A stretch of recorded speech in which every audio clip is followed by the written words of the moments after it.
Hello students, आज हम करेंगे वर्क डन अगेंस्ट फ्रिक्शन। ठीक है, अगर हम कोई भी वर्क डन कर रहे हैं फ्रिक्शन के अगेंस्ट, तो our new topic is work done against friction. ठीक है, तो अब इसमें देखिए, अगर आपके पास नॉर्मल प्लेन सरफेस पर हम मूव कराते हैं किसी भी ऑब्जेक्ट को, ठीक है, तो अगर हमें देखो ये ऑब्जेक्ट गिवन है जिसका मास m है, तो इसका क्या वेट लगेगा, मतलब एक फोर्स लगेगा डाउनवर्ड डायरेक्शन में, एक लगेगा आपका नॉर्मल रिएक्शन।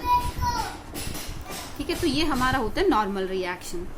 अब देखो, अगर हम बॉडी को इस डायरेक्शन में फोर्स लगा रहे हैं या हम उसको पुल कर रहे हैं, फाइन, तो हमारा फोर्स क्या इस डायरेक्शन में लगेगा।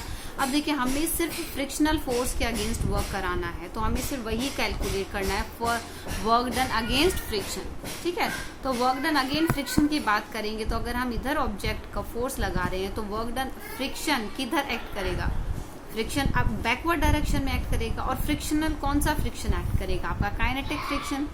एफ के क्या होता है, आपका काइनेटिक फ्रिक्शन।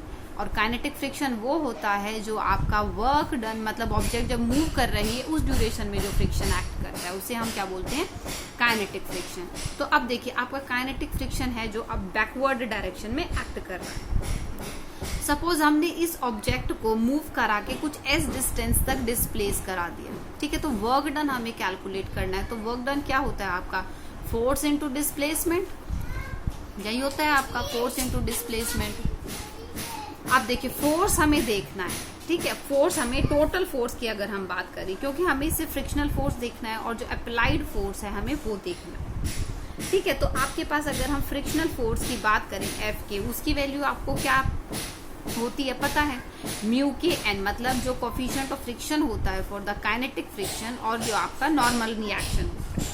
ठीक है, तो अब म्यू के एन, अब नॉर्मल रिएक्शन क्या है आपका, अपवर्ड डायरेक्शन में होगा। अब तो नॉर्मल रिएक्शन की वैल्यू किसके इक्वल होगी, mg के इक्वल होगी, क्योंकि आपका क्या है, ये बैलेंस फोर्स है, n इक्वल्स टू mg। तो नॉर्मल रिएक्शन क्या हो जाएगा, तो आपके पास क्या है, नॉर्मल रिएक्शन हो जाएगा। नॉर्मल रिएक्शन की वैल्यू क्या हो जाएगी, mg। ठीक है, तो ये आपकी एफ के की वैल्यू आ गई।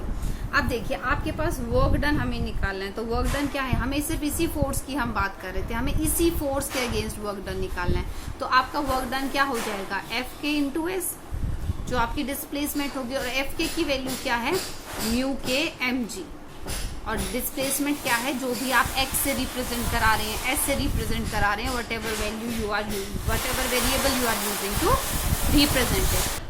तो ये आपका क्या है, वर्क डन हो जाएगा against friction when object is moving on the plane surface या हॉरिजॉन्टल सरफेस। ठीक है, अब देखिए, दूसरी बात अगर हम बात करते हैं, ये तो आपका जनरल केस था अगर हम प्लेन सरफेस की बात कर रहे हैं, या हम बोल सकते हैं horizontal surface, plane horizontal surface.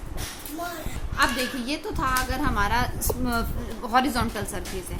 अब अगर हम बात करते हैं इंक्लाइंड सरफेस, ठीक है, अब देखो, अगर हम इंक्लाइंड सरफेस की बात करें, तो आपका अगर वेट मास m है, तो इसका वेट क्या है, mg एक्ट करेगा डाउनवर्ड डायरेक्शन में, और आपका जो अप्लाइड फोर्स होगा वो अपवर्ड हो सकता है या डाउनवर्ड हो सकता है। तो अगर हम mg के कंपोनेंट निकालते हैं, अगर हम इस एक्सिस को कंसीडर करते हैं, ठीक है, तो आपका ये हमने ये लास्ट वीडियो में स्टडी किया था कि आपकी क्या वैल्यू होगी, इधर आएगा आपका mg cos थीटा और इधर आता है आपका mg साइन।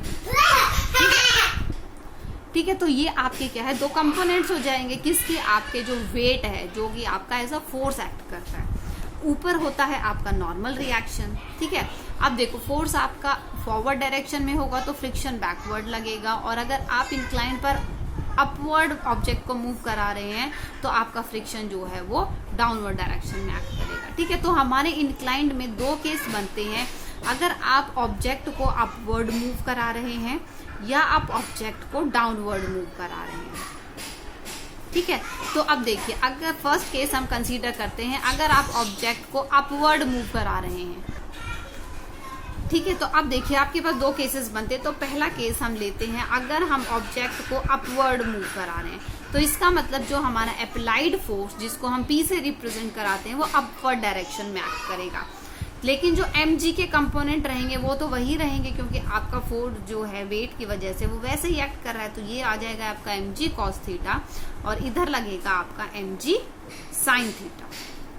अब देखिए अगर आप अपवर्ड डायरेक्शन में लगा रहे हैं तो इधर आपका फोर्स लगेगा एफ के, क्योंकि आप क्या है मूव करा रहे हैं, बॉडी इज इन मोशन और मोशन में है तो आपका क्या है काइनेटिक फ्रिक्शन एक्ट होगा। ठीक है, अपवर्ड आपका क्या रहेगा नॉर्मल रिएक्शन रहेगा। क्या रहेगा आपका अपवर्ड नॉर्मल रिएक्शन रहेगा।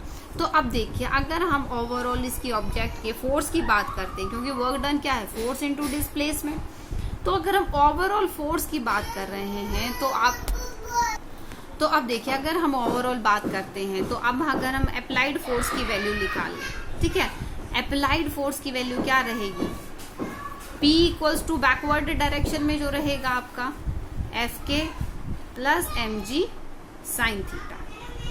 ठीक है, क्योंकि हमें वर्क डन क्या है इस P के कॉरस्पॉन्डिंग निकालना है। ठीक है, क्या करना है हमें इस P के कॉरस्पॉन्डिंग निकालना है, क्योंकि हमारा जो फ्रिक्शन लगेगा वो इसके ही रिस्पेक्ट में लगेगा। तो देखो अगर हम P की वैल्यू निकाले एफ के mg sin थीटा, फाइन। अब देखो अब है एफ के की वैल्यू चाहिए, एफ के की वैल्यू क्या होगी म्यू के इंटू नॉर्मल रिएक्शन, और नॉर्मल रिएक्शन क्या होता है आपका mg cos थीटा। क्या रहेगा आपका normal reaction mg cos theta. तो आपका टोटल फोर्स जो अप्लाइड है वो किसके इक्वल हो जाएगा, म्यू के mg cos theta plus mg sin theta के इक्वल हो जाएगा। ठीक है, तो ये आपका क्या है ये फोर्स अप्लाई होगा। फाइन। अब देखो वर्क डन अगर हमें निकालना है तो हमारे पास क्या है work done equals to force into displacement, तो फोर्स क्या है हमारा P। फाइन। अब देखो इसमें इससे देखना कंक्लूड हम एक बहुत अच्छी चीज करेंगे जिससे आपको पता चलेगा। अब P वैल्यू आई है हमारे W की वैल्यू आ जाएगी P इंटू डिस्प्लेसमेंट। ठीक है, तो आपके पास क्या आ जाएगी जो भी आपकी डिस्प्लेसमेंट होगी mg हम कॉमन निकाल लेंगे म्यू के cos theta plus sin theta, आपके पास ये वैल्यू आ जाएगी।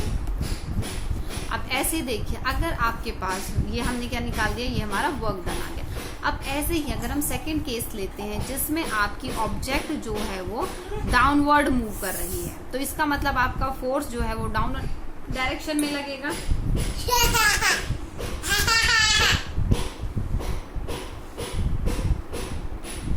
ये आपका फोर्स। अब आप देखिए यहाँ आपका क्या होगा, ये एफ के रहेगा फ्रिक्शनल फोर्स, जो काइनेटिक फ्रिक्शनल फोर्स है।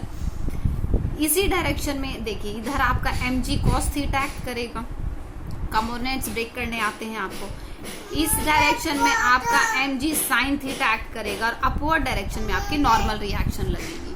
अब देखिए ये सारी वैल्यूज आ गई, तो आपका जो फोर्स है हमें क्या चाहिए, हमें P की वैल्यू चाहिए। तो अब देखिए ये दोनों एक ही डायरेक्शन में है तो क्या है बैलेंस्ड रहेगा आपका, तो P plus mg sin theta equals to F के की वैल्यू आपको पता है, एफ के की वैल्यू किसके इक्वल होती है म्यू के नॉर्मल रिएक्शन। तो इसको हम क्या लिख सकते हैं म्यू के इंटू नॉर्मल रिएक्शन क्या रहेगी mg cos theta, mg cos theta. अगर हम P की वैल्यू निकालें तो आपकी वैल्यू आएगी म्यू के mg cos theta minus mg sin theta, ये वैल्यू आपकी रहेगी। तो अब अगर वर्क डन निकालना है तो वर्क डन क्या हो जाएगा फोर्स इनटू डिस्प्लेसमेंट, तो फोर्स इनटू डिस्प्लेसमेंट हो जाएगा तो क्या आ जाएगा S mg cos theta minus mu के साथ में रहेगा cos के और माइनस sin थीटा, ये वैल्यू रहेगी। तो अब देखिए ये जो आपका फोर्स वर्क डन था, ठीक है, वर्क डन कब, जब आप ऑब्जेक्ट को अपवर्ड मूव करा रहे थे। ये वर्क डन था जब आप ऑब्जेक्ट को डाउनवर्ड मूव करा रहे थे। तो देखिए अब इससे आपको देखो ये चीज पता लग रही है, अगर आप अपवर्ड मूव कराते हैं तो वर्क डन की वैल्यू ज्यादा है, क्योंकि इसमें देखो ये टर्म प्लस में आ रही है।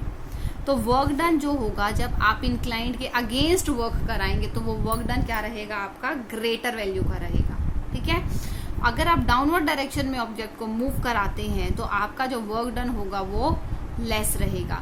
तो आपसे अगर पूछा जाए कि वर्क डन जो होगा पुश में ज्यादा होगा या ऑब्जेक्ट को पुल करने में ज्यादा होगा, ठीक है, तो यू कैन एक्सप्लेन ठीक है, तो आपको उसमें ये चीज एक्सप्लेन करनी पड़ेगी।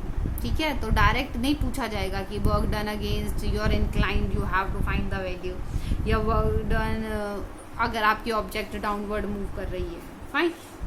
आपको क्या करना पड़ेगा, उसको थोड़ा सा सोचना पड़ेगा कि आपको क्या करना है उसमें। अगर आपसे पूछा जाए अगर आप पुश कर रहे हैं या पुल कर रहे हैं तो किस में वर्क डन ज्यादा होगा, तो आपको यही डेरिवेशन एक्सप्लेन करनी पड़ेगी। ठीक है, तो ये तो था क्या आपका वर्क डन अगेंस्ट फ्रिक्शन, जिसमें आपके 3 केसेस बन रहे थे, जिसमें क्या था आपका, एक तो हॉरिजॉन्टल सरफेस पर और 2 केसेस बन रहे थे जब आप इंक्लाइंड सरफेस पर ऑब्जेक्ट को मूव कराते हैं। ठीक है, अब हम बात करते हैं किसकी, एक्सेलरेशन की।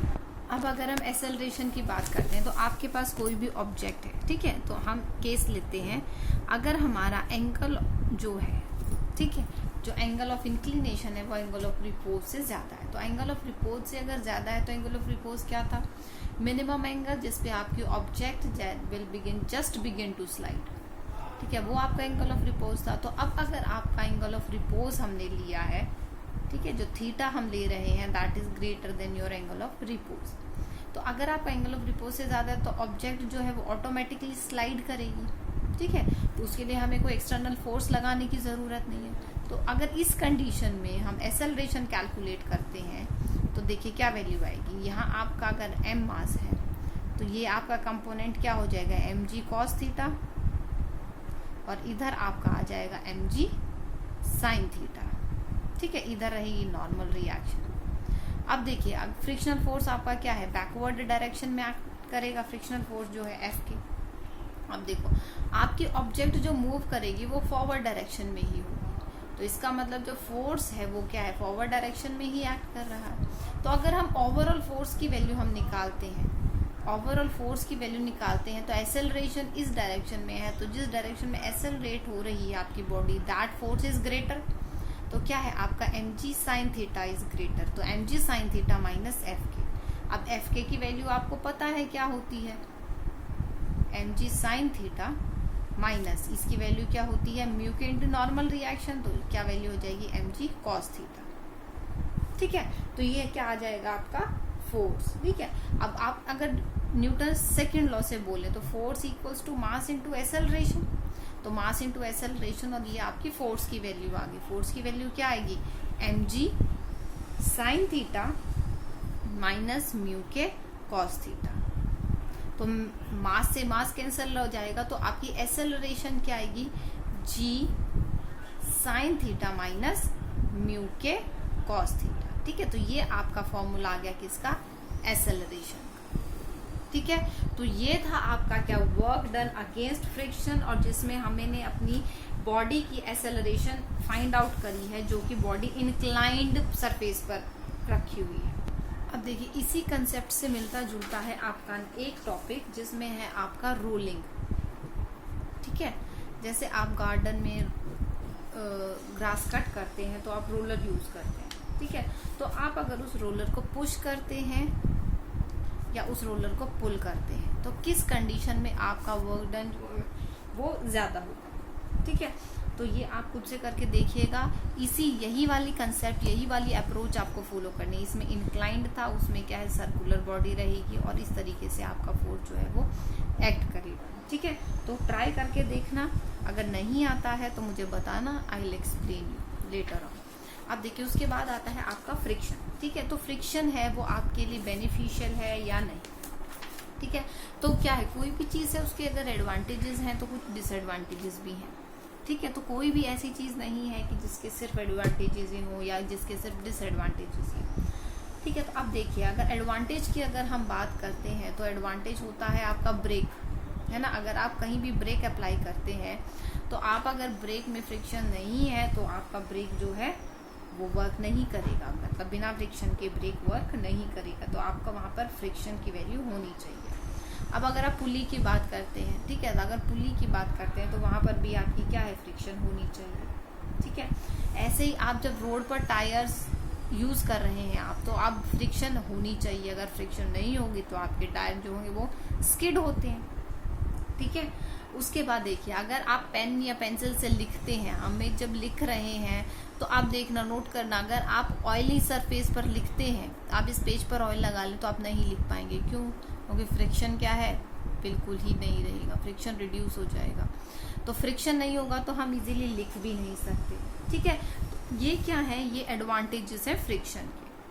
फाइन। अब अगर हम इसके बात करें कि हम इसको कैसे इंक्रीज कर सकते हैं, तो उसके लिए आपको पता है पॉलिश हम कर सकते हैं। ठीक है, जो मोस्ट कॉमन है, हम उसको क्या कर सकते हैं, पॉलिश कर सकते हैं, लुब्रिकेशन यूज कर सकते हैं, लुब्रिकेंट। ठीक है, अब आप देखिए बॉल बियरिंग यूज कर सकते हैं, जो फ्रिक्शन, जो बॉल बियरिंग क्या होता है कि आप इस तरीके का एक होता है हमारे पास स्ट्रक्चर, जिसमें हमारे पास छोटी छोटी बॉल्स होती हैं। जो ये बॉल्स आपस में मूव करती हैं, तो ये अपर सरफेस जो होता है वो इजीली क्या है, मूव कर पाता है। इसे हम बोलते हैं क्या, बॉल बियरिंग। मतलब दो सिलेंड्रिकल सरफेस होते हैं जिसके बीच में हमने क्या है, बॉल्स को रखा हुआ है, जिसे हम क्या बोलते हैं, बॉल बियरिंग बोलते हैं। ठीक है, तो ये सब कुछ एग्जाम्पल्स थे जो आपको बताते हैं कि जो आपके लिए बेनिफिशियल है, क्या, फ्रिक्शन। क्यों बेनिफिशियल है वो इस एग्जाम्पल्स में गिवन है।